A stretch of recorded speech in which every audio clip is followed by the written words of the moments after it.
ওই যে শুধু ছবি উঠায়, ওই যে দাঁড়ায় দাঁড়ায় ছবি উঠাইতেছে, ওই যে জামা কাপড় কিনতেছে ছবি উঠাইতেছে, ওই দাও ছবি উঠাইতেছে, দেখো এখানে বাইরে যেমন ছবি উঠাইতেছে। আচ্ছা চলো চলো আমরা 3D আর্ট গ্যালারির মুখটা দেখে আসি, তাইলে হবে। আমি যাব না, একদিনও যাব না।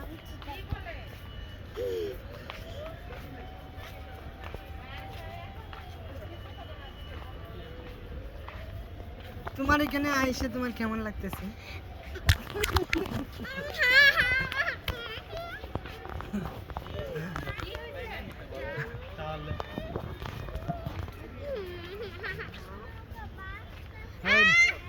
সামরিক জাদুঘর, বাংলাদেশ নেভি। এই 3D আর্টের ভিতরে কিছু হয় না, কিচ্ছু নাই।